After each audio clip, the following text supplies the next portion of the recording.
चष्टे तनोति शुभ संततिम् स्मृतिमात्रेण यत्पुंसां ब्रह्म तन् परमं विदुः अतिकल्याणरूपत्वात् नित्यं कल्याणसंश्रयात् स्मर्तॄणां वरदत्वाच्च ब्रह्म तन् परमं विदुः। श्रीराम जय जय राम। श्रीराम जय राम जय जय राम। श्रीराम जय जय राम। श्रीराम जय राम जय जय राम। श्रीराम जय जय राम। श्रीराम जय राम जय जय राम। धर्म की जय हो, अधर्म का नाश हो, प्राणियों में विश्व का गोहत्या, गौ माता की परम पूज्य धर्म सम्राट स्वामी श्री करपात्री जी महाराज की, अपने अपने सदगुरुदेव भगवान की, श्री वृंदावन बिहारी लाल की, हर हर महादेव। श्रीधरी टीका समन्वित श्रीमद्भागवत का स्वाध्याय क्रम आज तृतीय स्कंध के 32वें अध्याय के 22वें श्लोक से यात्रा आरंभ होगी। हमारे अति सम्माननीय स्वामी जी श्री प्रबोधाश्रम जी महाराज, स्वामी जी महादेव आश्रम जी, ब्रह्मचारी जी श्री प्रणवानंद जी इत्यादि महापुरुषों की पावन उपस्थिति और दूर से यज्ञ ध्वनि मंत्र ध्वनि आती हुई इंद्रप्रस्थ गांधीनगर का भी उपभाग शंकर नगर,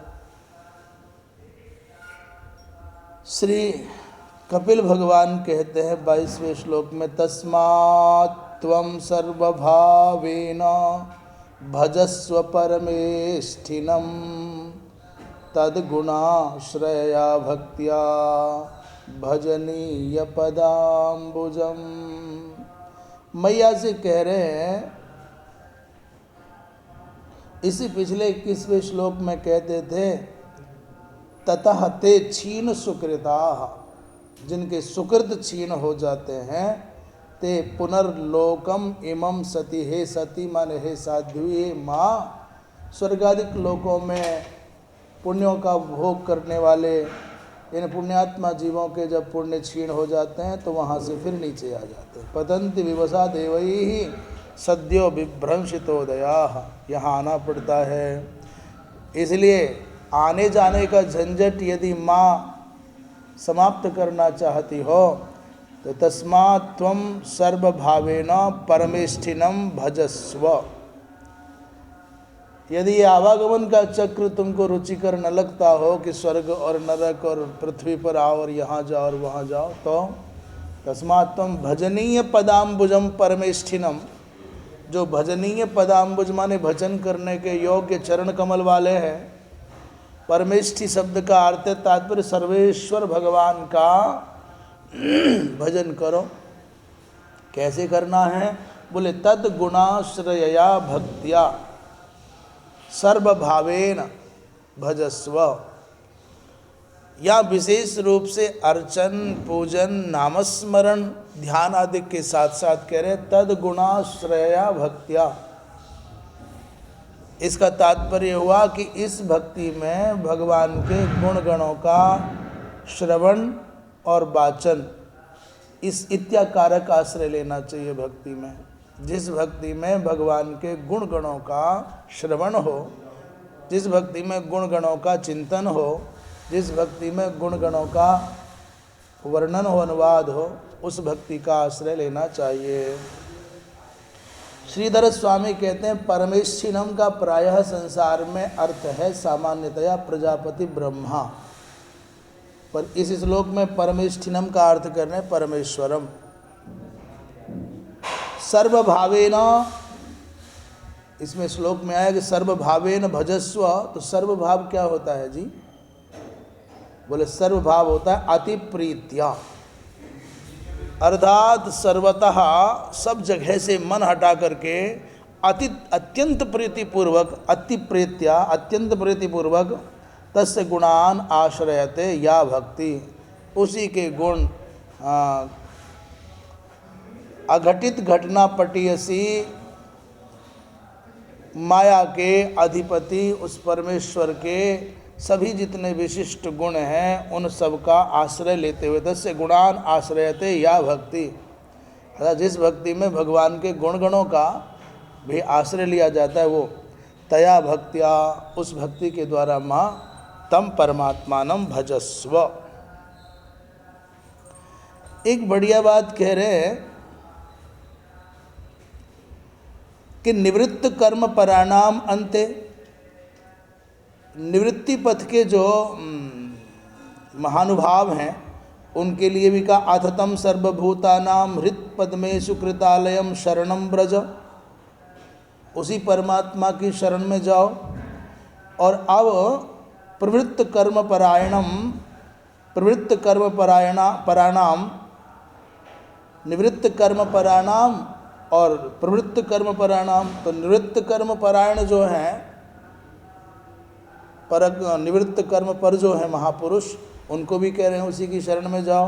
और अप्रवृत्त कर्म पर जो हैं उनको भी अप्यंत आह कि तस्मात् त्वम, माने उसी परमात्मा की शरण में जाओ। तेन त्वम प्रवृत्तम निवृत्तंच कर्म मा कुर्व, अर्थात प्रवृत्ति निमित्तक और निवृत्ति निमित्तक इस प्रकार के दोनों कर्मों को मत करो।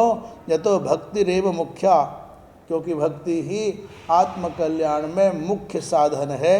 इसलिए सर्वभावेन माने सर्वात्मना, ऐसा वंशीधर जी महाराज कह रहे हैं। वो प्रवृत्ति परक हो या निवृत्ति परक हो, इत्याकारक कर्मों में चित्त मत दो। ननु सा कथम स्यात्, तो प्रश्न उठा कि वो भक्ति कैसे होगी भाई? उत्तर दे रहे तद गुण एवाश्रय प्रवृत्तिर हेतुर यस्याह, भगवान के गुणानुवाद को ही आश्रित करके वो भक्ति प्रवृत्त हो सकती है। जैसे अहो बकीयम, भगवान का चिंतन करना हो तो अहो बकीयम स्तनकालकूट इत्याकारक भगवान की करुणा का दर्शन हो। पूतना मोक्ष की कथा स्मरण में आए तो दीनों के, अनाथों के उद्धार करने के लिए भगवान बहुत विचार नहीं करते हैं, इसलिए भगवान की शरण में जाओ। ऐसे इत्याकारक गुणानुवाद को श्रवण करते करते बोले तत् अनुसंधाने कृते सा प्रवर्तते, इस प्रकार भगवान की अपार करुणा, उदार गुणों का श्रवण करने से और भाव बढ़ जाता है। तो भजनीय पदाम्बुजम का तात्पर्य बोले तदा तस्य सौंदर्यादिकम अपि उल्लसितं तद भजनम निरंतरमेव रोचयति, वहाँ जाने से भगवान के चरण कमलों का जो सामीप्य पाने से जो आनंद आएगा वो भक्ति निरंतर हो जाएगी। और अम्बुजम खलु कस्मई मधुपाय न रोचते, भला अम्बुज किस भ्रमर को अच्छे नहीं लगते हैं, तो कौन ऐसा भक्त होगा जिसको भगवान के चरण कमल अच्छे न लगेंगे, ये तात्पर्य है। 23वें श्लोक में कह रहे हैं वासुदेवे भगवती भक्ति योग प्रयोजितः जनयत्याशु वैराग्यम ज्ञानम यद ब्रह्म दर्शनम। 23वें श्लोक में कह रहे हैं मैया भगवान में यदि आपका भक्ति योग लग गया, भगवती वासुदेवे, भगवान वासुदेव में आपका चित्त लग गया, जो प्रयुक्त भक्ति योग प्रयोजित भक्ति योग, यदि आपको रस आ गया भगवान के चरणों में, आपको भाव आ गया, आपका हृदय भगवान की सपरिया में लग गया, तो क्या होगा? बोले वो लगा हुआ जो भक्ति योग है वह भक्ति योग ही क्या करे? बोले जनयत्याशु वैराग्यम, शीघ्र ही तुम्हारे चित्त में संसार विषयक आकर्षणों को समाप्त करके वैराग्य का दीप जला देगा। आशु वैराग्यम जनयति, वही भक्ति योग आपके चित्त में। वैराग्य क्या है? वैराग्य माने बाबा होना नहीं है। वैराग्य का तात्पर्य केवल वस्त्र रंगना नहीं है, नाम बदलना नहीं है, गांव बदलना नहीं है, तो अरे भैया, संसार का जो भी आकर्षण आपको अपनी ओर खींचता है, उस संसार के आकर्षण का मर जाना है। क्या क्या खींचता है? सोने की चमक, रुपया मन की खींचता है। रुपया का इतना खींचता है, दुनिया में कोई नहीं खींच सकता। 100 प्रकार के तिरस्कार, उपेक्षा, मन नहीं है तो भी सहन करता है। क्यों? बोले पैसा। किसी के यहाँ कोई नौकरी क्यों करता है? बड़ा बुद्धिमान है, बड़ा सब कुछ ठीक ठाक है, तो अभी दूसरे के यहाँ जी बाबूजी, जी हाँ जी हाँ जी, हो जाएगा जी। क्यों हो जाएगा? क्योंकि पैसा मिलेगा ना। ये जो दक्षिणा मैया है ना, बड़ी सुलक्षणा है दक्षिणा, बड़ी प्रदक्षिणा करनी पड़ती है सुदक्षिणा दक्षिणा के चक्कर में, सुलक्षणा दक्षिणा के चक्कर में। तो ये आकर्षण यदि मर जाए, रंच मात्र भी चित्त में वासना न रहे कि मुझे कहीं से कुछ मिलना है, हो गया काम। फिर क्या करना है? वस्त्र का आकर्षण, भोजन का आकर्षण और द्रव्य का आकर्षण, और सबसे बढ़िया नमस्कार प्रणाम सम्मान का आकर्षण। अरे बहुत प्रणाम, बहुत सेवक है, बहुत भक्त है, हमारी सब बात मानता है, हमारे चरणों में पड़े, इसलिए सेठ जी के यहाँ है। अरे भैया, हे महापुरुषों, ये भक्ति का तात्पर्य वैराग्य आना चाहिए। पद हो, प्रतिष्ठा हो,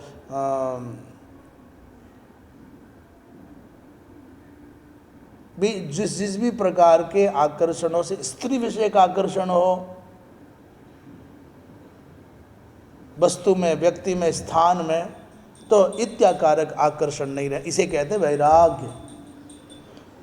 वैराग्य किसी वेश के अधीन नहीं है, वैराग्य किसी नाम के अधीन नहीं है, वैराग्य किसी स्थान के अधीन नहीं है। वैराग्य तो चित्त की वृत्ति है। किसी ने नमस्कार किया किया किया, नहीं किया नहीं किया, किसी ने ऊपर बिठाया बिठाया बिठाया, नहीं बिठाया नहीं बिठाया। अब तुम हमको हमारे अनुरूप, हमारे मन के अनुरूप, हमारे अहंकार के पोषण के अनुरूप सम्मान नहीं करोगे तो हमको क्षोभ आएगा। ऐसा नहीं है। हाँ, तो क्या है? जनयत्यासु वैराग्यम। तो उस वैराग्य के उत्पन्न होने से क्या होगा? बोले यद ब्रह्म दर्शनं ज्ञानम जनयति। उस प्रयोजित भक्ति योग के द्वारा वैराग्य आएगा, और वैराग्य के साथ साथ ज्ञान का उदय हो जाएगा। ज्ञान कैसा है? बोले यद ब्रह्म दर्शनम, जिससे ब्रह्म का साक्षात्कार होना है, ऐसा ज्ञान उत्पन्न करता है वो भक्ति योग। यदि आप कहते हो हम भक्त हैं, और आपके चित्त में भगवत विषयक ज्ञान नहीं हुआ और संसार विषयक वैराग्य नहीं हुआ, तो कृपया क्षमा करो, झूठ मत बोलो कि तुम भक्त हो। भक्ति का तो तात्पर्य यही है कि संसार विषयक वैराग्य हो, केवल भगवान से राग हो, और ब्रह्म विषयक भगवत विषयक ज्ञान हो, बाकी संसार के किसी ज्ञान से कोई प्रयोजन ना हो। तब तो समझ में आता है। श्री बंसी श्रीधर स्वामी कहते हैं, भजने च ज्ञान वैराग्ये स्वत एव भवतः। भजने च माने भगवान का भजन करने लगोगे महाराज जी, तो ज्ञान और वैराग्य अपने आप हृदय में, जैसे फूल खिलता है तो सुगंधी अपने आप प्रस्फुटित होती है, जैसे ज्ञान और वैराग्य अपने। ज्ञान का तात्पर्य ये नहीं है कि तुमने श्लोक का अर्थ करना सीख लिया, व्याकरण सम्मत आपने बहुत बढ़िया बढ़िया अर्थ अनुसंधान कर दिया। ज्ञान का, ये भी ज्ञान का आधार है, पर वस्तुतः ज्ञान का तात्पर्य है कि सत्य तो भाई केवल एकमात्र भगवान ही है, ब्रह्म ही है। ऐसा तद भिन्न जो भी कुछ है सब मिथ्या है। मिथ्या है तो काहे को इसमें पछड़े में पड़ना है, राग करना है। तो ज्ञान का तात्पर्य तो यही है। साधु को, सन्यासी को विद्वान होना आवश्यक नहीं है। भक्त को, साधु को, विद्वान को, भक्त को, साधु को, सन्यासी को विद्वान होना आवश्यक नहीं है, साधु होना आवश्यक है। सरल हो, निष्कपट हो, बिल्कुल नहीं पढ़ा हो चलेगा, पर भगवान के चरणों में प्रीति होनी चाहिए, हो गया काम, इतने से तर जाएगा। साधु सन्यासी बहुत ज्ञानी हो, बहुत ग्रंथ का वाचन करे, ये आवश्यक नहीं है। आवश्यकता है कि उसको समभाव में रहना आ जाए, रागत द्वेष शून्य होकर के रहना आ जाए, संसार के आकर्षणों से विरत रहने की वृत्ति जग जाए, और भगवान से, ब्रह्म से, नाम से अथवा जो भी उसकी उपासना पद्धति है उसमें अधिक से अधिक प्रवृत्त रहने की रुचि जग जाए, ये आवश्यक है। बोले भजन होगा तो ज्ञान वैराग्य अपने आप आवेंगे ही आवेंगे। इत्याह, इसी बात को वासुदेवे भगवती इस श्लोक के द्वारा कह रहे हैं। 23वें श्लोक में कहते हैं ज्ञानादिच्छुरपि भक्तिम एव कुर्या, जिसको ज्ञान चाहिए ना उसको भी भक्ति ही करनी चाहिए, ऐसा इस श्लोक में आ रहा है। क्योंकि भक्ति योग, भगवान के चरणों में जो प्रयोजित भक्ति योग है वो आशु वैराग्यम जनयति और ब्रह्म दर्शनम ज्ञानम जनयति। ब्रह्म दर्शयति इति ब्रह्म दर्शनम ब्रह्मानुभव रूपम। ब्रह्म दर्शयति का तात्पर्य बोले ब्रह्मानुभव रूप, ऐसा आपको ज्ञान हो जाएगा। 24वें श्लोक में कह रहे हैं यदास्य चित्तमर्थेषु समेस्विन्द्रियवृत्तिभिः न विगृह्णाति वैषम्यम प्रियम अप्रियमित्युत। 24वें श्लोक में कह रहे हैं जब इस व्यक्ति के साधक के चित्त में भगवान के चरणों में भक्ति योग हो जाएगा और संसार से वैराग्य हो जाएगा और ब्रह्म दर्शनप्रद ज्ञान हो जाएगा, तो क्या होगा? बोले फिर इसके चित्त में यदा अस्य चित्तम, जब अस्य साधकस्य, इस साधक का जो चित्त है जो लगा हुआ है ज्ञान और वैराग्य की पवित्र थाती लिए हुए, बोले जब इसका चित्त समेषु माने सभी, अर्थेषु माने विषयों में अनुकूल हो या प्रतिकूल हो, इंद्रिय वृत्ति भी, इंद्रियों की वृत्ति से वैषम्यम उत, विषमता मिट जाए, उत माने अथवा प्रियम अप्रियम, ऐसा ये जो भाव है ये न रहे। न विगृह्णाति, नहीं ग्रहण करता। कैसे मालूम पड़ा कि इसको, कैसे पता चले कि इन साधक को वैराग्य हो गया है, भगवत विषय ज्ञान हो गया है, कैसे पता चले? उसका लक्षण बता रहे हैं। वो लक्षण बता रहे हैं कि प्रिय है कि अप्रिय है। भाई आँखों को दो प्रकार का, आँखों के माध्यम से दो प्रकार का ज्ञान मन और बुद्धि करेंगे। आँखों ने कुछ देखा, ये सामान्य बात है। अब वो अच्छा है कि बुरा है, प्रिय है कि अप्रिय है, ये दो प्रकार की वृत्ति। जिह्वा ने कुछ खाया तो जिह्वा ने केवल रस लिया है, जिह्वा का काम पूरा हो गया। निर्णय करेगा मन और बुद्धि ये अच्छा है कि बुरा है, प्रिय है कि अप्रिय है, रुचिकर है कि अरुचिकर है।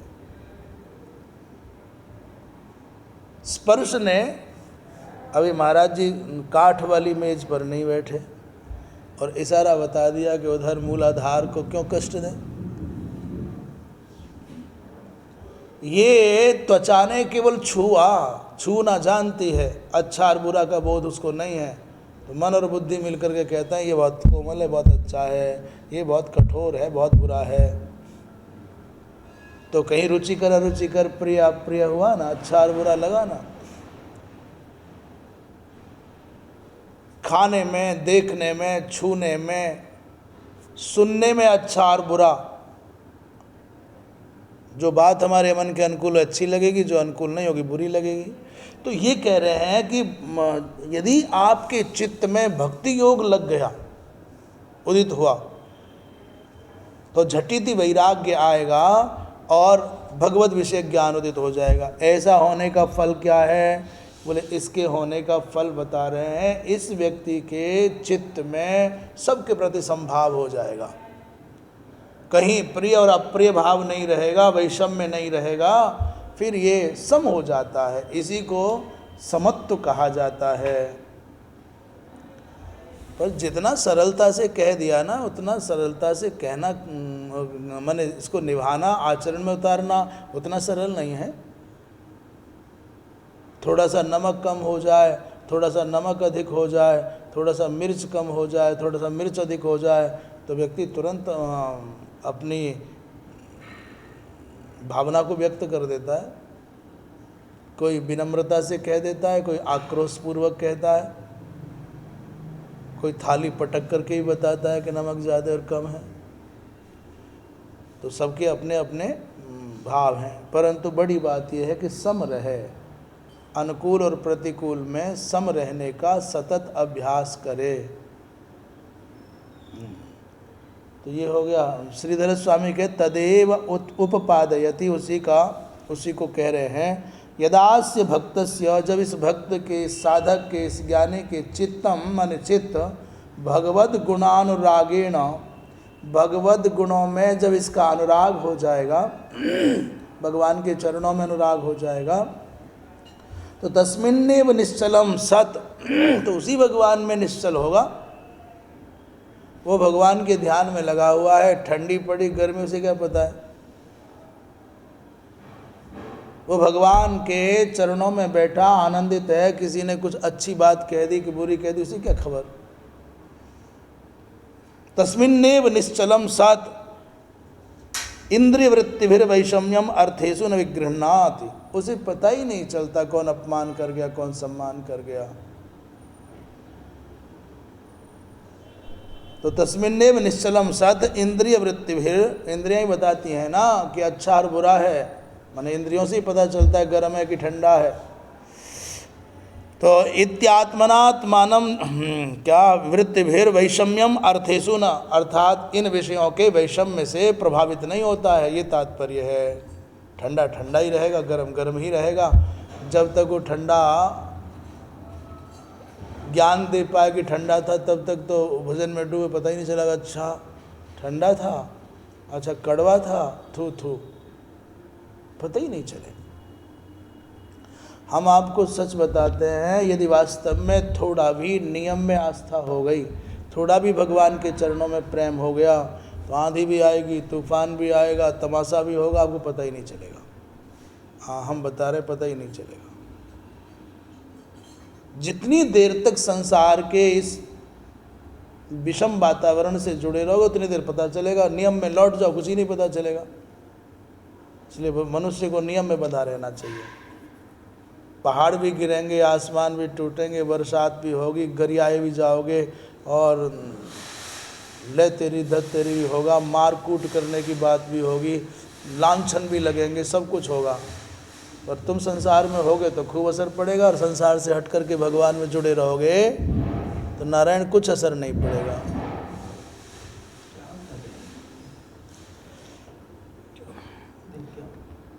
संसार का अपना काम है, गुरु सब चलता ही रहेगा।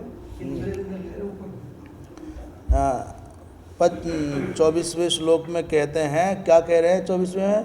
कहते हैं तदेव ज्ञान वैराग्योर भक्तिजन्यत्वम एव, माने यही ज्ञान और वैराग्य कहाँ से उत्पन्न होंगे? बोले भक्तिया, इन दोनों में भक्तिजन्यत्व है। अर्थेषु समेषु प्राकृतेषु, अर्थ का तात्पर्य, सभी अर्थ का तात्पर्य प्राकृत, जितने भी दृश्य श्रव्य स्पृश्य आदि वस्तु हैं, जो जो इंद्रियों के द्वारा ग्राह्य होते हैं, वस्तुतः अन्येषु अपि इदम में प्रियम श्रव्यादि इदमम अप्रियम, ये प्रिय है ये अप्रिय है, इस प्रकार का वैषम्य उसके चित्त में नहीं आता है भगवान के भक्त के। और जब तक ये आता है ना, तब तक समझ लो भगवान की भक्ति की कक्षा के बाहर घूम रहे हैं, अभी अंदर आए नहीं, एडमिशन नहीं हुआ है,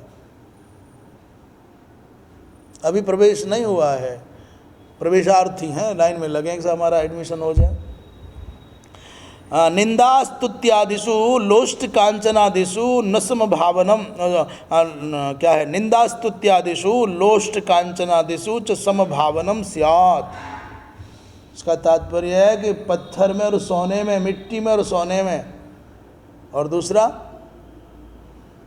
समलोष्टास्म कांचन के साथ साथ बोले निंदा और स्तुति में, समशत्रु च मित्रे च, मित्र और शत्रु में, निंदा और स्तुति में, लोष्ट और कांचन में समबुद्धि हो जाने लगती है जब उसका भगवान के चरणों में प्रेम होने लगता है। ये है मूल भाव। 25वें श्लोक में कह रहे हैं स तदैवात्मनात्मानं निस्संगम समदर्शनम हेयोपादेय रहितम आरूढ़म पदमीक्षते।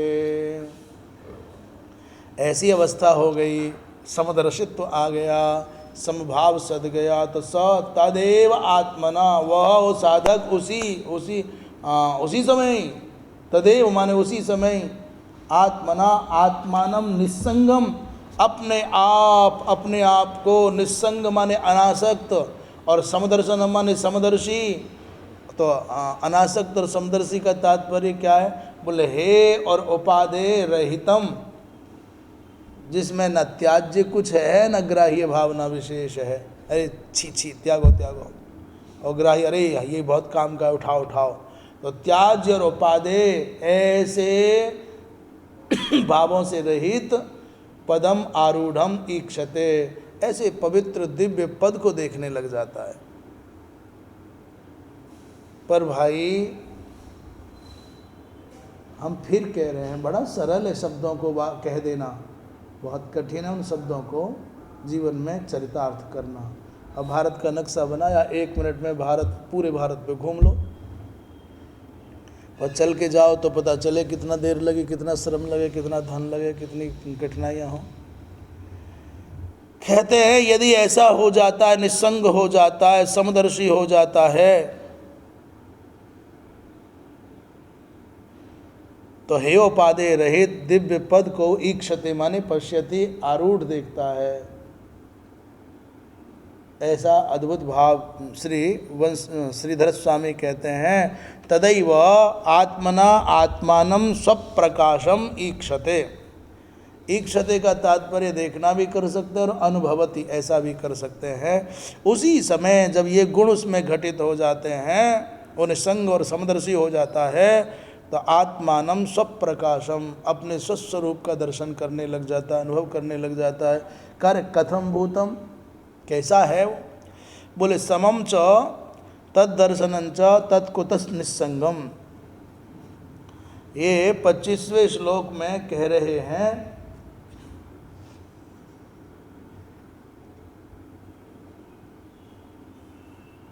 तदैव स्वात्मन, माने उस समय वो भक्त अपनी चित्त वृत्ति से अपनी आत्मा को, माने स्वतः प्रकाश स्वरूप आत्मा को देखता है। तो कैसा है वो सब प्रकाश? वो सब प्रकाश कैसा है? उत्तर दे रहे हैं, बोले समदर्शना, भेद शून्य अखंड ज्ञान रूप है।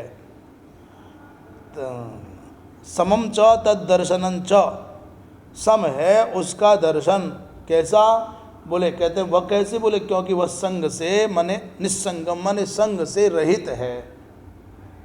हाँ, संग से, प्रकृति के अध्यास से रहित है। संगाधि वैषम्यम भवति, संग से ही विषमता आती है, आसक्ति से ही विषमता आती है। और निस्संगत्व हेतु, निस्संगत्व में हेतु क्या है? बोलो हेयोपादेय रहितम, ये हे है, ये उपादेय है, ये ग्राह्य है, ये अग्राह्य है, ये प्रिय है, ये अप्रिय है, इत्याकारक भाव से ही उसमें महाराज संग होता है। और हेयोपादेय रहितत्व हो जाए, भोजन अनुकूल मिला तो टूट पड़े, और प्रतिकूल मिला तो छी छी करके थाली फेंक दे। तो हे और उपादेय बुद्धि है ना। और ये पता है कि हाँ, आज के 24 घंटे के लिए एक समय थोड़ा हवन करना है, तो सामग्री थोड़ी ऐसी होगी, अच्छा वैसी हो गई। अरे भाई, किसी दिन चावल बहुत लंबे लंबे मिले, जितने लंबे चावल होते हैं, बांसमती नाम कह करके, बांस इसीलिए कहते होंगे कि इसकी बांस के जैसी मती है इसकी। तो लंबे लंबे चावल, कोई स्वाद नहीं, बड़े खुश होते हैं ये वाले चावल। और छोटे चावल आ गए तो नहीं, आज नहीं खाएंगे, तो मुंह बना दे। ऐसे नहीं भाई। कभी हवन करते समय पूछा है कि लकड़ी मोटी आ गई कि पतली आ गई, आम की आई कि चंदन की आई? हवन ही तो करना है, लकड़ी लगा और सुहा सुहा कर दी। ऐसे ही जैसे हवन करते समय आप इतना विशेष ध्यान नहीं देते कि कौन सी लकड़ी आई, क्या हुआ, वैसे ही भैया ये भोजन भी तो हवन ही है। जो पदार्थ मिल जाए, थोड़ा अनुकूल हो या प्रतिकूल हो, रुचिकर हो या अरुचिकर हो, हवन न करना है जठरानल में, बस कर लेना चाहिए, तो समदर्शित्व आ जाएगा। क्या बात चल रही थी ये, क्यों चल रही थी?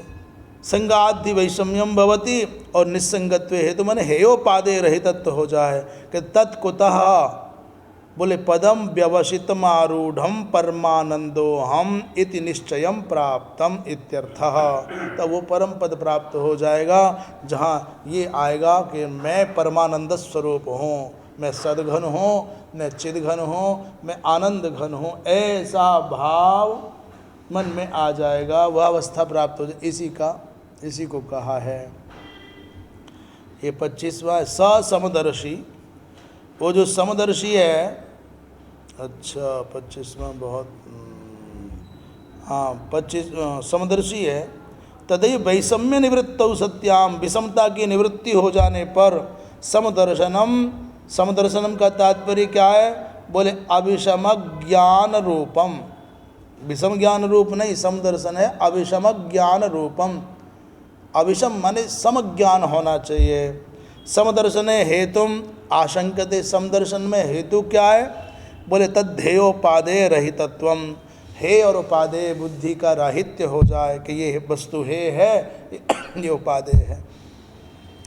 बोले पदम व्यवसित त्राण स्थान लक्ष्मांग्रि वस्तुषु, तात्पर्य क्या हुआ? बोले स्वस्वरूपम अनुभवन परमानंद रूपोहम अस्मि इति क्षते जानाति। मूल अवस्था क्या हुई? हेयोपादेय रहितत्व का हेतु बता रहे हैं। बोले स्वस्वरूपम अनुभवन, अपने स्वरूप का अनुभव करता है।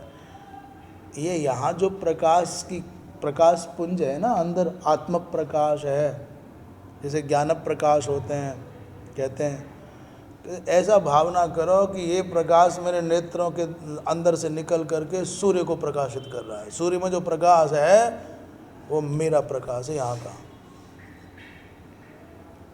हम कभी कभी अभिनय करते हैं, नाटक करते हैं, शांत होकर बैठ जाते हैं। जितना संसार में हर्षोल्लास है सब मेरे यहाँ जो आनंद सिंधु है ना, प्रसन्नता का महासमुद्र है, इसी की किरणें पड़ जाती है तो जैसे सूर्य की किरणों का संस्पर्श पाकर के कमल खिल जाता है, वैसे यहाँ से निकले हुए आनंद घन जो आनंद घन सत्ता है, यहीं की कुछ किरणें इधर उधर फैल गई, वो आनंद उल्लास दिखाई दे रहा है।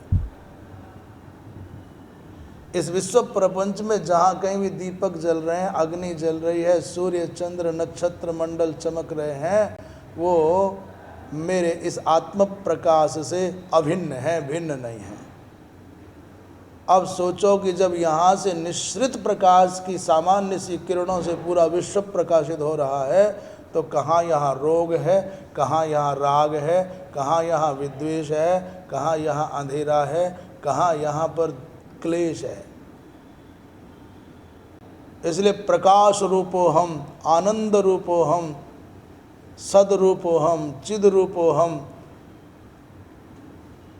एको हम, एक मैं ही हूँ जो कुछ है संसार में। तो कहाँ संसार में वैषम्य दिखेगा? कहाँ? अब तो जब बाहर व्यवहार में उतरते हैं तब पता चलता है कि ये ऐसा है, वो वैसा है। तो कुछ पल के लिए कभी कभी तो व्यक्ति को अहम सच्चिदानंद घनो हम, इस भाव से अहम प्रकाश रूपो हम, अहम आनंद रूपो हम, अहम ऐसा ऐसा भाव करना चाहिए।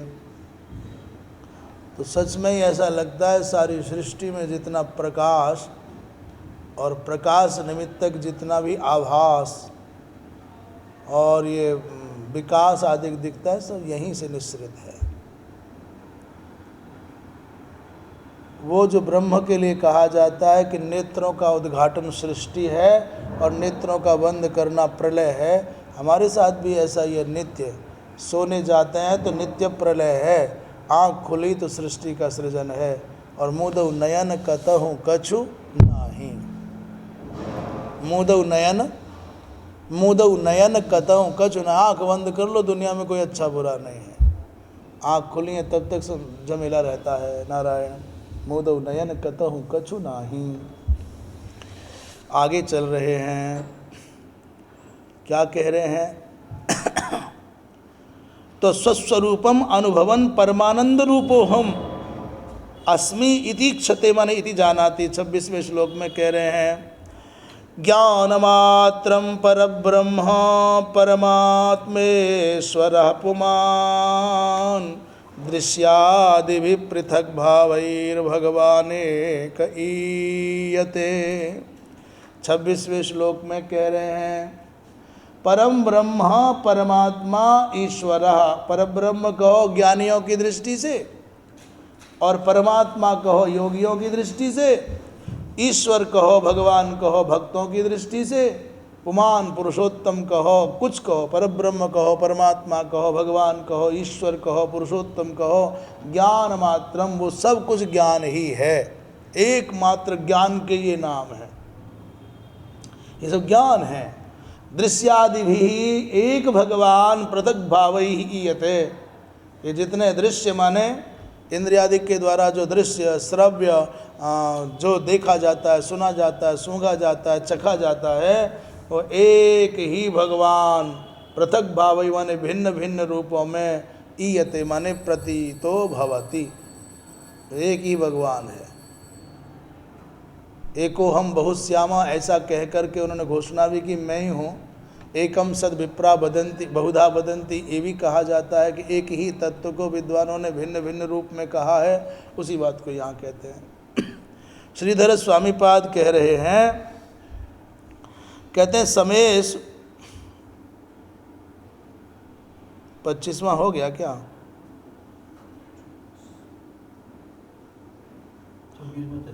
तत्कुतः पदम व्यवसितम आरूढ़म परमानंदम इति निश्चयम प्राप्तम। अच्छा, श्रीधरी टीका का ये भाव, श्रीधरी नहीं हुई थी क्या? अच्छा, 25वें की श्रीधरी नहीं हुई भाई।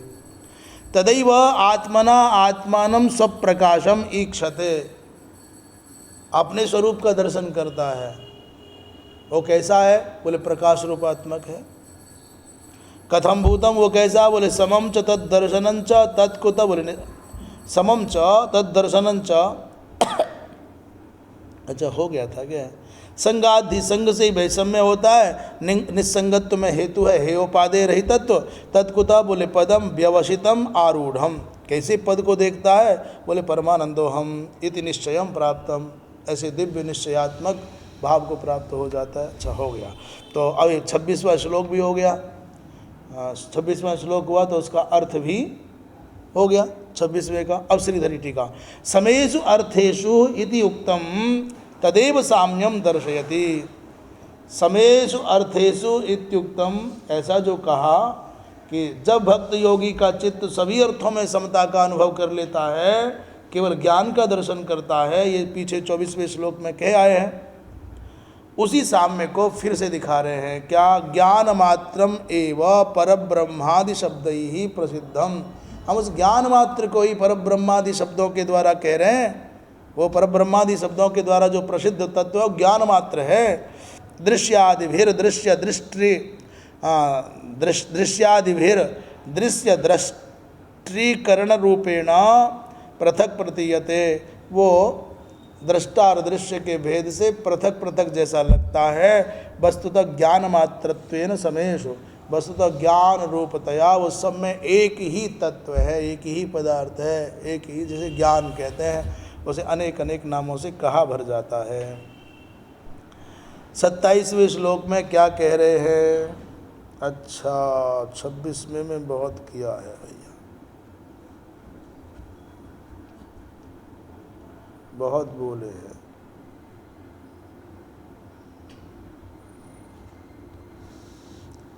आगे कह रहे हैं 27वें में क्या? एता वानेव योगेन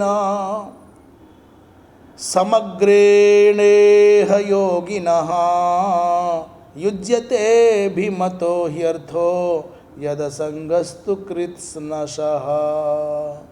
27वें श्लोक में क्या कह रहे हैं? बोले एता वानेव इह योगिनः, यहाँ इस लोक में संसार में योगिनः, योगियों का क्या? बोले समग्रेण योगेन, उन योगियों के समग्र योग के जो साधन हैं उन साधनों का क्या? बोले एतावान एव ही अभिमतः, केवल इतना ही उनका अभिमत है। अभिमत माने जितने भी योगी संसार में योगाराधन करते हैं उनके समग्र योग साधनों का यही अभिमत अभीष्ट है, अर्थः युज्यते, प्रयोजन उपयुक्त है। अभिमतः अर्थः युज्यते, अभीष्ट अर्थ माने प्रयोजन उपयुक्त है। क्या? यत् कृत्स्नसः असंगः भवेत्, कि संपूर्ण संसार में जहाँ हुए वहाँ अनासक्त हो जाए। अरे मैया, इस संसार में जितने भी बड़े से बड़े योगी हैं, उन योगियों के जितने भी बड़े से बड़े योग साधन हैं, उन योग साधनों का सब मिला करके एक ही सबको अभीष्ट प्रयोजन है। क्या? इस संसार में रह रहे हैं तो रहें जब तक प्रारब्ध कर्म है, पर आसक्ति न रखें, अनासक्त भाव से रहें, ऐसा कह रहे हैं। अनासक्त हो जाए। ये असंगः तो आगे वाले श्लोक से आगे बोलेंगे। तो 27वें में कह रहे हैं, ननु ज्ञान मात्रम आत्मनः स्वरूपत्वात्। जब आप कहते हो कि आत्मा का जो स्वरूप है वो विशुद्ध रूप से ज्ञानात्मक है, क्या कहते हैं? सत्यम ज्ञानम अनंतम ब्रह्म। सत्य भी ब्रह्म है, ज्ञान भी ब्रह्म है और अनंत भी ब्रह्म है। सत्यत्व ब्रह्म का लक्षण है और ज्ञानत्व ये भी ब्रह्म का लक्षण है और अनंतत्व भी ब्रह्म का लक्षण है। तो जब ज्ञान रूपात्मक है आत्मा, आत्मन स्वरूपात्वात्, तो नित्य प्राप्तम एव यदि किमनेन साध्येन योगेन प्राप्यते तदा, तो वो तो नित्य प्राप्त ही है। इसमें कौन से आश्चर्य की बात है? आप कहते हैं जब केवल ज्ञान ही आत्मा का स्वरूप है, ननु कहा ना, ननु ज्ञान मात्रम एव आत्मन स्वरूपम, वो ज्ञान मात्र ही है आत्मा का स्वरूप, तब तो वह नित्य प्राप्त ही है। हाँ, नित्य प्राप्तम एव, प्राप्त ही है। अब इस अवस्था में अनेक प्रकार के जो साधन, किम अनेन साधनेन, तो ये अनेक प्रकार के जो सम दम उपरति तितिक्षा प्रवृत्ति अनेक साधन जो प्राप्त इनके द्वारा प्राप्त होता है, ऐसा क्यों कहते हैं? ऐसा कहने की क्या आवश्यकता है? तो कह रहे हैं एतावान इति युज्यते प्राप्यते। भैया, सबका एकमात्र, सब साधनों का एकमात्र फल है कि प्रपंच संगभ्युदास एव, प्रपंच के संग से राहित्य हो जाए, अनासक्ति का भाव उदित हो जाए, यही समग्र योगों का फल है। कृत्स्नसा माने अनासक्ति व स्वाभिमतम वस्तु प्रेमा मोक्षो वा लभ्यते। इसी बात को वंशीधर जी भी कहते हैं, सब साधनों का एकमात्र फल है। क्या फल है? बोले भैया, नित्य ज्ञान स्वरूप आत्मा होने पर भी इसको प्राप्त करने के लिए अन्य साधनों की क्या आवश्यकता है? ऐसी शंका हुई तो क्या कह रहे हैं? बोले इसका सबका एक ही है, संसार से मोह और ममता का अभाव हो जाना ही योग का फल है। संसार में जहाँ जहाँ आपको ममत्व बुद्धि आ रही है, हाँ, जहाँ जहाँ आपको आसक्ति घेर रही है, मोह हो रहा है, उसका अभाव हो जाए, यही योग का फल है। 28वें श्लोक में क्या कह रहे हैं? कहते ज्ञानमेकं पराचीनैरिन्द्रियैर्ब्रह्म निर्गुणम् अबभात्यर्थरूपेण भ्रांत्या शब्दादिधर्मिणा। 28वें श्लोक में कह रहे हैं कि ज्ञानम एकम निर्गुणम ब्रह्म, ये निर्गुण ब्रह्म जो अद्वितीय तत्व है, एक माने अद्वितीय तत्व है, वो ज्ञान स्वरूप है। विशुद्ध रूप से कह रहे हैं ज्ञान स्वरूप अद्वितीय निर्गुण ब्रह्म जो है वो पराचीनैर इंद्रिय, बहिर्मुखी इंद्रियों के द्वारा। ये अनेक जैसा कैसे लगता है? बोले इंद्रियां हैं बहिर्मुखी और वो तत्व है अंतर्मुखी। भ्रांत्या माने भ्रांति के कारण, उन इंद्रियों की भ्रांति के कारण शब्दादि धर्मिणा, शब्द है, रूप है, रस आदि ये धर्म वाले अर्थ रूपेण अभवाति, विषयों के रूप में प्रतीत हो रहा है तो एक ही तत्व। इस श्लोक में एक विशेष बात कह रहे हैं, एकम ज्ञानम, जिस ज्ञान को निर्गुण ब्रह्म कहते हैं, एकम निर्गुणम ब्रह्म ज्ञानम। एकम ज्ञानम माने जो निर्गुण ब्रह्म रूपात्मक एक ही ज्ञान है, उसको पराचीन इंद्रिय ही, जो बहिर्मुखी इंद्रियां हैं, उनकी भ्रांति के कारण वो अनेक रूप में भाषित होता है। उदाहरण के लिए घड़ा है, कुल्हड़ है, सकोरा है, एक ही मृत्तिका जैसे अनेक नाम रूपात्मक पात्रों के भेद से भिन्न भिन्न प्रतीत होती है, वैसे एक ही ब्रह्म वो अनेक अनेक रूप से भाषित होता है। श्रीधर स्वामी पाद इस विषय में कह, ननु कथम प्रत्यक्षादि प्रतीति प्रपंचो व्युदसितुम शक्यते। आपको कैसे प्रत्यक्षादि से जो प्रतीत प्रपंच है उसको कैसे हटा सकते हो, इस बात को कह रहे हैं। तो प्रत्यक्षादि प्रतीत, प्रश्न है कि जगत प्रत्यक्ष, प्रपंच प्रत्यक्ष और अनुमानादि प्रमाणों से अनुभव में आ रहा है। प्रत्यक्षादि माने प्रत्यक्ष है, अनुमान इत्यादि है, इत्यादि प्रतीति से भाषित हो रहा है प्रपंच। तो तम प्रपंचम व्युदसितुम शक्यते, कैसे उसको मिटा पाओगे, हटा पाओगे। प्रतीतेर भ्रांतित्वात्, इसका उत्तर बता रहे हैं। क्या बोले, प्रतीतेर भ्रांतित्वात्। भैया ये जो प्रतीति हो रही है ये भ्रम मूलक है। प्रश्न किया कि आप जितनी लंबी चौड़ी बात कर रहे हो, अनुमान से और प्रत्यक्ष प्रमाणों से ये जगत सच्चा लग रहा है, दिखाई दे रहा है।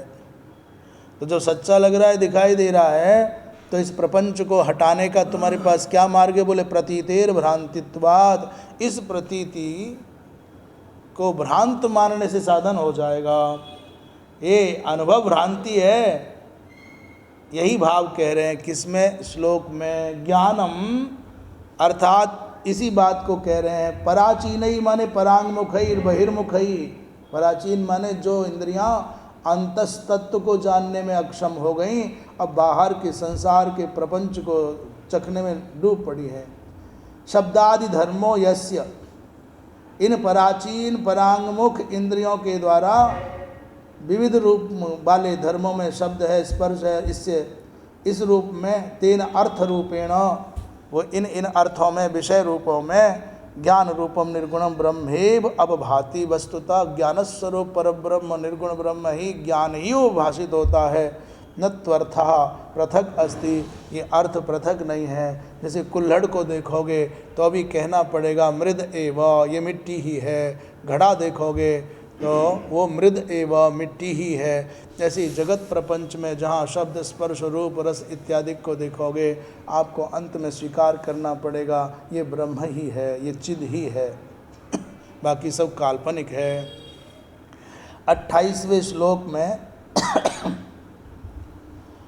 अर्थ रूपेण माने आकाशादि रूपेण, वस्तुतः शास्त्र कहते हैं सर्वम खलविदम ब्रह्म, सब कुछ ब्रह्म ही है।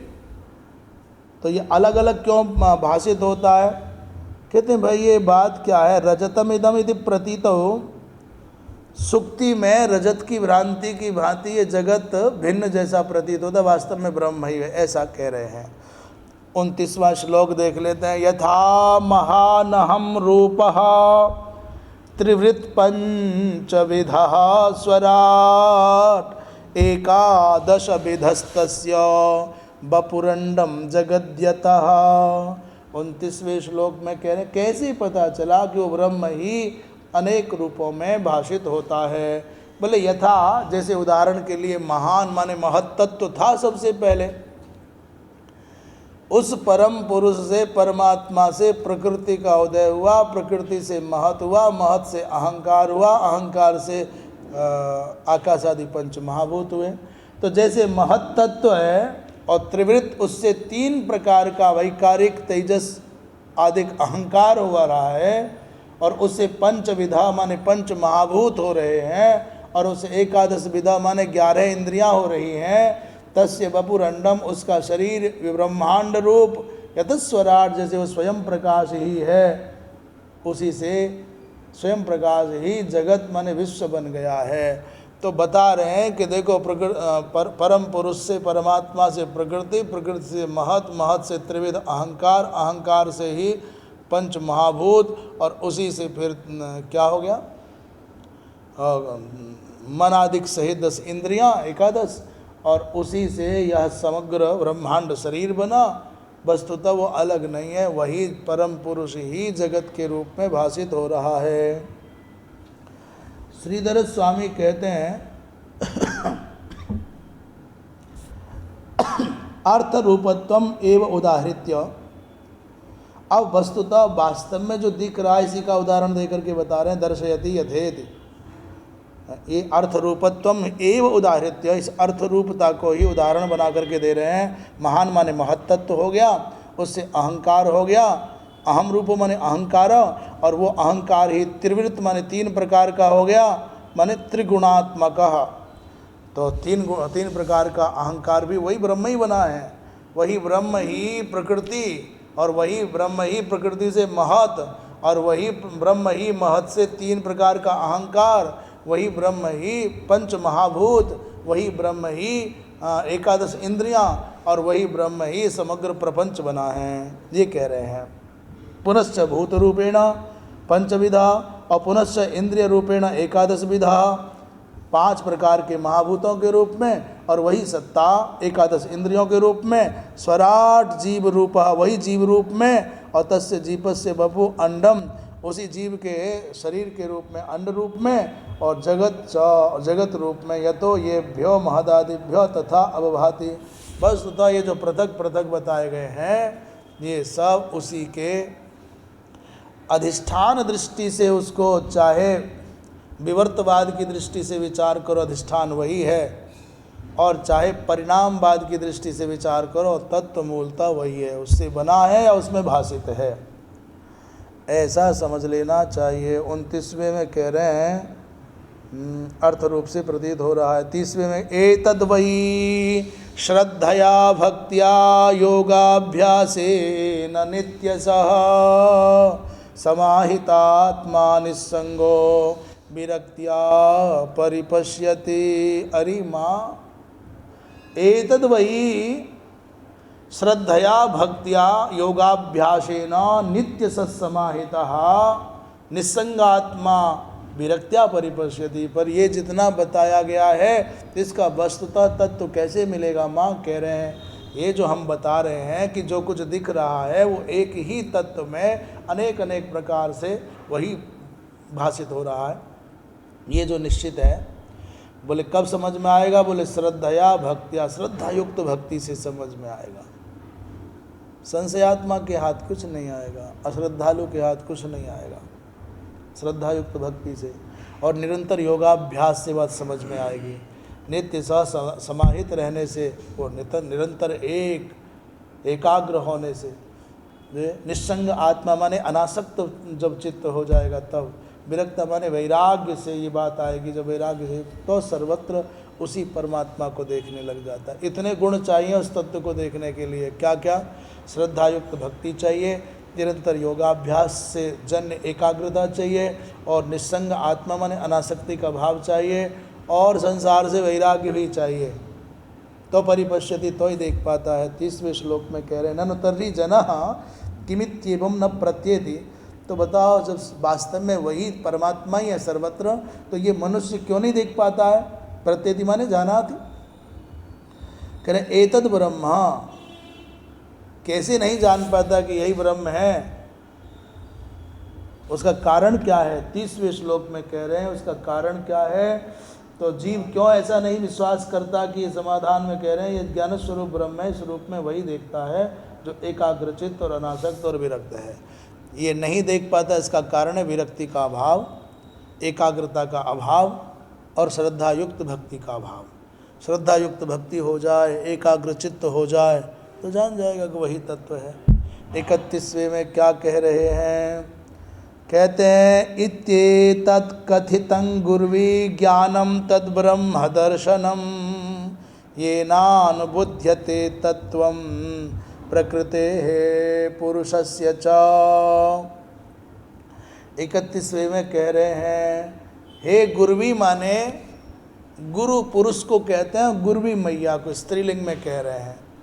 गुरु माने पिता को गुरु कह दो, पुल्लिंग है, और माता को गुरु कहना हो तो क्या बोले? गुरवी कहना पड़ेगा। हे गुरवी हे पूजनीय मैया, हे आदरणीय मैया, तद ब्रह्म दर्शनम, ब्रह्म साक्षात्कार कराने वाला जो ज्ञान, इति एतद, ये जो ज्ञान इस प्रकार है, कथितम मैंने कहा है, गुरवी तद ब्रह्म दर्शनम ज्ञानम इति एतद कथितम, वो ब्रह्म दर्शन कराने वाला दिव्य ज्ञान मैंने जो तुमको सुनाया है, जे न प्रकृते च पुरुषस्य तत्वम अनुभुध्यते, जिसके द्वारा प्रकृति और पुरुष का वास्तविक रूप जाना जाता है, तत्व जाना जाता है, उस ज्ञान की चर्चा। माँ, मैंने आपको जो सुनाया है वो ऐसा विलक्षण ज्ञान है, ब्रह्म दर्शनात्मक ज्ञान है, जिससे प्रकृति और पुरुष के तत्व को जाना जा सकता है। श्रीधर स्वामी उक्तम एवार्थम सुख प्रतिपत्त्यर्थम संक्षेपेण अनुबदति। अभी जितना सब कहा है उस उक्त को ही फिर दोबारा से समझा रहे हैं मैया गौरी। माँ, मैंने जितना उपदेश आपको किया है, ज्ञान बताया है, ये क्यों दोबारा बता रहे? बोले सुख प्रतिपत्त्यर्थं, ये आसानी हो जाए माँ को समझने में और स्पष्टता हो जाए। संक्षेप से अनुबदति बता इति में, हे गुरुवी अरि पूज्य मैया, ये ज्ञान वो है जो प्रकृति पुरुष के तत्व का ज्ञान कराएगा, यही है सब कुछ। इति इत्थम एतद अधुनैव उपदिष्टम, अभी अभी जो तुमको सुनाया है, मातृत्वात् तुभ्यम अति गोप्यम, तुम मेरी माँ हो, इसलिए अत्यंत गोपनीय रहस्य को भी मैंने तुम्हारे सामने उद्घाटित कर दिया है। कथितम यत् तदेव ज्ञानम, कैसा है? बोले ब्रह्म दर्शयति साक्षात्कार, यदि ब्रह्म का साक्षात्कार कराने वाला जो ज्ञान मैंने आपको बता दिया। 31वें कहते हैं, ज्ञान योगश्च मन्निष्ठो नैर्गुण्यो भक्ति लक्षणः द्वयोरप्येक एवार्थो भगवत शब्द लक्षणः। 32वें में और स्पष्ट कर रहे हैं, कहते नैर्गुण्य ज्ञान योगश्च और मन्निष्ठा भक्ति लक्षणश्च द्वयो अपि एक एव अर्थः भगवत शब्द लक्षणः। कह रहे मैंने जो नैर्गुण्य ज्ञान योग बताया, निर्गुण विषय ज्ञान योग की चर्चा की, और मन्निष्ठा भक्ति लक्षणा माने मुझ में निष्ठा उत्पन्न कराने वाला जो भक्ति योग बताया, ये है तो कहने के लिए दो, ज्ञान मार्ग और भक्ति मार्ग, परंतु द्वयो अपि, दोनों का ही एक ही अर्थ है, दोनों का एक प्राप्तव्य है। क्या? बोले भगवत शब्द लक्षण, वो भगवान ही दोनों के द्वारा प्राप्तव्य है। देखने में दोनों भिन्न लगते हैं, कहने में भिन्न लगते हैं, पर दोनों का परिणाम एक है। क्या कह रहे हैं? अनेन च ज्ञान योगेन भगवान एव प्राप्य, जो ज्ञान योग बताया इससे भी प्राप्ति भगवान की होगी। यथा भक्ति योगेन इत्याह, जैसे भक्ति योग के द्वारा प्राप्ति भगवान की होगी, वैसे ज्ञान योग के द्वारा भी प्राप्ति भगवान की ही होगी। कहते हैं नैर्गुण्यो ज्ञान योगश्च, निर्गुण विषयक जो ज्ञान योग है, और मन्निष्ठो भक्ति लक्षणश्च, और मन्निष्ठा मुझ में निष्ठा उत्पन्न करने वाला जो भक्ति योग, यो योगः, ये दोनों के दोनों जो योग हैं, तयोर द्वयोर अपि एका एव प्रयोजन, अर्थ प्रयोजनम, दोनों का अर्थ माने प्रयोजन एक ही है। कोसौ, कौन सा, क्या है वो प्रयोजन? ओ क्या है वो दोनों का जो प्रयोजन है, क्या तत्व है वो? कोसौ, कौन है वो? बोले भगवत शब्दोपलक्षणम, भगवत शब्द, उसी को भगवान शब्द से कह रहे हैं। भगवत शब्द उपलक्षणत्वेन ज्ञापक है, यस्य, जिसका ज्ञापक भगवान शब्द, भगवत शब्द है। कह रहे हैं तदुक्तम गीतासु, गीता जी में कहा है, ये ते प्राप्नुवन्ति मामेवं सर्वभूत हिते रता। भाई ते प्राप्नुवन्ति मामेवं, वो मुझको ही प्राप्त होते हैं जो सर्वभूत हिते रता संति, जो सभी प्राणियों के हित में लगे रहते हैं, वो भी मुझको ही प्राप्त होते हैं। ये बात स्पष्ट हो गई। हाँ, 32वें की टीका में बंशीधर जी क्या कह रहे हैं? योगस्य आयत्यांग ज्ञानत्वात् एतत् प्रकरणोक्ते ज्ञानम भक्ति योगश्च, ज्ञान योग और भक्ति योग जो दो साधन हैं, ये तत्साध्ययोर ब्रह्म प्राप्ति, भगवत प्राप्ति और ब्रह्म प्राप्ति कहो, ज्ञान मार्ग के द्वारा ब्रह्म प्राप्ति और भक्ति मार्ग के द्वारा क्या भगवत प्राप्ति, ये दो हैं। द्वितीयपि उक्तन्यायेन भगवत एव, कहने के लिए दो अलग अलग है पर वस्तुतः तत्व एक ही है। ब्रह्मत्वात् भगवत प्राप्ति रित्येक मेव फलम, दोनों का फल एक ही है, ऐसा स्पष्ट कर रहे हैं। 33वें श्लोक में कह रहे हैं क्या, यथेन्द्रियैः पृथक् द्वारैरर्थो बहुगुणाश्रयः एको नानेयते तद्वद् भगवान शास्त्रवर्त्मभिः। कह रहे हैं यथा एकः बहुगुणः आश्रयः, जैसे एक है जिसमें अनेक गुण हैं, ऐसा कोई पदार्थ है, अनेक गुण वाला कुछ है। अर्थः कोई पदार्थ है, इंद्रियैः पृथक द्वारैः, भिन्न भिन्न द्वारों से, इंद्रियों के भिन्न भिन्न द्वारों से, नाना ईयते, अनेक प्रकार के जैसा जाना जाता है। तद्वद् भगवान, उसी प्रकार भगवान भी शास्त्रवर्त में भी शास्त्रज्ञ महापुरुषों के द्वारा अनेक अनेक प्रकार से जाना जाता है। जैसे क्या, उदाहरण के लिए दूध है, तो दूध को देख करके आँख ने कहा शुभ्र है, श्वेत है, जीव ने कहा मीठा है, और त्वचा ने कहा कि अरे ठंडा है कि गर्म है। तो एक ही तत्व को अनेक इंद्रियां अनेक अनेक प्रकार से कह रही हैं। उसी प्रकार भगवान के विषय में कह रहे हैं 33वें श्लोक में श्रीधर स्वामी, ननु ज्ञान योगस्य आत्मलाभ फलम, यदि ज्ञान योग का जो परम फल है वो आत्मलाभ ही है, और ये शास्त्रेण अवगम्यते, शास्त्र से जाना जाता है। भक्ति योग से तो भजनीय ईश्वर प्राप्ति, और भक्ति योग के द्वारा भजनीय ईश्वर की प्राप्ति होती है। तो कुतस्तयो एकार्थत्वम, तो फिर इन दोनों का एकार्थत्व कैसे कह रहे हो? शास्त्र कह रहे हैं ज्ञान योग के द्वारा ब्रह्म प्राप्ति होती है, आत्मलाभ ही फल है ज्ञान योग का, ये शास्त्र के द्वारा जाना जा रहा है। भक्ति योग का प्राप्तव्य कौन है? बोले भजनीय ईश्वर भगवान। तो कुतस्तयो, फिर दोनों ज्ञान मार्ग और भक्ति मार्ग का दोनों का प्राप्तव्य एक अर्थ कैसे? इति आशंक्य, इस ऐसी आशंका करते हुए कह रहे दृष्टांतेन उपपादयति, दृष्टांत दे करके इस बात को स्पष्ट कर रहे हैं। पहले बात समझ में आई कि नहीं? आप कहते हो ज्ञान मार्ग से आत्मलाभ है, आत्म प्राप्ति है, भक्ति मार्ग से भगवत प्राप्ति है। तो जब दोनों बात आप कहते हो कि इससे भगवत प्राप्ति और इससे, तो फिर ये बात तो विशिष्ट हो गई भाई,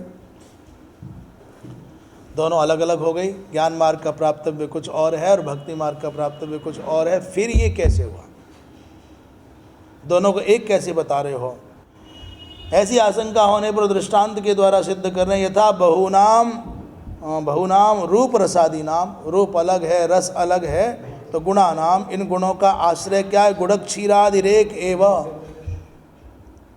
गुड़ हो अथवा दूध हो, आँख रूप की दृष्टि से भिन्न बतावेगी, जिह्वा रस की दृष्टि से भिन्न बतावेगी, त्वचा उसको स्पर्शादिक की दृष्टि से भिन्न बतावेगी। जैसे तत्व एक ही है, पदार्थ एक ही है, मार्ग भेद प्रवृत्तिरिंद्रियी, जो अनेक अनेक प्रकार के अनुभव कराने वाली इंद्रियाँ हैं, उनकी भिन्नता के कारण नाना प्रतीयते, वो अनेक प्रकार के जैसा प्रतीत होता है। जैसे चक्षुषा शुक्ल, आँखों ने कहा सफ़ेद है, तो रसनेन जिह्वा ने कहा मधुर, स्पर्शनेन कहा शीत इत्यादि। तथा उसी प्रकार भगवान एक एव तत्तद रूपेण अवगम्यते, उसी प्रकार भगवान एक होने पर भी साधनों के भेद से भिन्न भिन्न जैसा प्रतीत होता है, ऐसा कह रहे हैं 33वें श्लोक में। क्या कह रहे हैं? जिह्वयैव यथाग्राह्यम माधुर्यम तस्य ना परैहि, उस दूध की मधुरता पूरे शरीर में केवल एक अंग है जो बता पाएगी मीठा है कि नहीं है। कौन? और जीवा हट जाए तो कर लो, हाथ से छू के देख लो मीठा है, आँख से छू के देख लो मीठा है कि नहीं है। पर खरबूजा आदि को आँखों से देख के लोग जान जाते मीठा है, आम आदि को आँखों से देख के लोग जान जाते हैं कि मीठा होगा ये। उसमें भी पूर्वानुभूत जो जिह्वा का, हाँ वही बताएगा, आंखें नहीं बताएंगे, आंख नहीं बता सकती। इसीलिए मुझे बहुत हंसी आती है, मरे जा रहे हैं, लड़े जा रहे हैं, घरों में, परिवार में, संस्थाओं में, समाज में। ये शरीर भगवान ने बनाया और कोई इंद्रिय एक दूसरे के कार्य क्षेत्र में हस्तक्षेप नहीं करती है, इंटरफेयर नहीं करती है। ये नहीं कहती आज मैं छुट्टी पे हूँ, तो नाक ये नहीं कहती आँख से बहन प्लीज़ आज मेरा काम तू कर लेना, ज़रा सूंघ के बता देना उसको कि ऐसा है। बिल्कुल नहीं, जो छुट्टी पे गया गया छुट्टी। नाक आँख के क्षेत्र में प्रवेश नहीं करती, आँख कान के क्षेत्र में प्रवेश नहीं करता, और ये सारी इंद्रियां मिलकर के जिह्वा के क्षेत्र में प्रवेश नहीं करती। हाथ अपना काम करता है, पाँव अपना काम करता है। कदाचित कर्मेंद्रियां एक दूसरे का काम कर भी लें, हाथों के बल चल ले हो और पैरों से रोटी खा लो। कदाचित कर्मेंद्रियां तो एक दूसरे का काम भी कर लें, पर ज्ञानेंद्रिय एक दूसरे का काम नहीं कर सकती। नहीं कर सकती माने नहीं कर सकती, और आरोप प्रत्यारोप भी नहीं करती। परंतु ये मनुष्य इतना बुद्धू है कि अपने शरीर से भी ज्ञान नहीं लेता है। उसे ठीक करना है, इसे ठीक करना, दुनिया को ठीक करता रहे, खुद ठीक मत हो। और जो दूसरों को जितना ठीक करने के चक्कर में रहते हैं, शिकायतों से भरे रहते हैं, वो आग में जलते हुए गोले जैसे दिखाई देते हैं। फुदकते घूमते ना खा सकें न कह रहे खाते तो बहुत हैं, लगता नहीं है, खपंची जैसे रहते हैं। हाँ, तो क्या मन परमात्मा ने शरीर को ही गुरु बना करके भेजा है, इसी से सीख लो।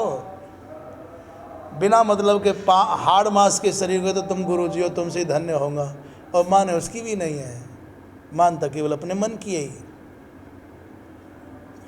उतनी मात्रा में गुरु भी अच्छा लगता है जितनी मात्रा में हमारे अनुरूप बोले, नहीं तो तुरंत त्योरियां चढ़ जाती हैं। हमारा तो बैग तैयार है, हम तो चले सोमनाथ। बड़ा खुश होके कहते हैं हमारा तो बिस्तर बंधा रहता था, है ना, तुरंत। गुरु को भी उतनी मात्रा में माने, और बोलो भगवान भी उतनी मात्रा में माने जितनी मात्रा में हमारी बात माने। काय का भगवान है? बदल दो मंदिर, बदल दो मूर्ति, बदल दो मंत्र, बदल दो, बेचारा गुरु वही ठीक है जो हमारी बात माने। नहीं तो काय का गुरु जी और काय का भगवान।